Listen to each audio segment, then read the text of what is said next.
Hello, bachcho. Let's read the question. The question is saying flavor, savor, variety of tomato remain fresh for long because option A, it has gene for abiotic resistance. B, the production of polygalactochronase is reduced. C, it contains abundant polygalactochronase. D, both A and B. तो आइए देखते हैं हम इसका की concept. अगर हम बात करें इसके की कंसेप्ट की तो इसका की कंसेप्ट हो जाता है फ्लेवर सेवर टोमेटो। अगर हम फ्लेवर सेवर टोमेटो की बात करें तो ये कैसा टोमेटो है?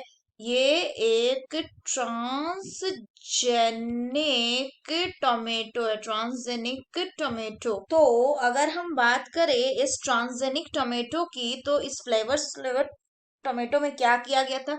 इसमें expression of a native tomato gene जो था उसको कर दिया गया था ब्लॉक। उसको क्या किया गया था? उसको किया गया था ब्लॉक। तो अगर हम बात करें तो उस वो जो जीन था नेटिव वो क्या प्रोड्यूस करता था? वो प्रोड्यूस करता था एक एंजाइम जिसका नाम था पॉली पॉलीगैलेक्टोक्यूरिनेज। और ये जो एंजाइम होता है ये क्या करता है?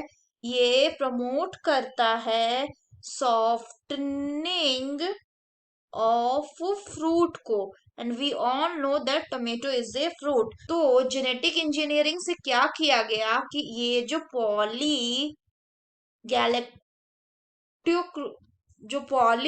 गैलेक्टोरोनेस था इसको क्या किया गया? इसके प्रोडक्शन को क्या कर दिया गया? इसके प्रोडक्शन को रिड्यूस कर दिया गया। तो एक बार जैसे ही इसका प्रोडक्शन रिड्यूस हो गया उससे क्या हुआ कि जब एंजाइम की नॉन अवेलेबिलिटी हुई, मतलब एंजाइम जब प्रेजेंट ही नहीं रहा तो उससे क्या हुआ? इट प्रिवेंट्स ओवर राइपनिंग, यानी जल्दी ही जो सब्जी फल जो पक जाते थे वो नहीं हो रहा। So it prevent over ripening because the enzyme, क्योंकि वो जो एंजाइम था वो किसके लिए जरूरी था? वो जरूरी था degradation of the cell wall के लिए।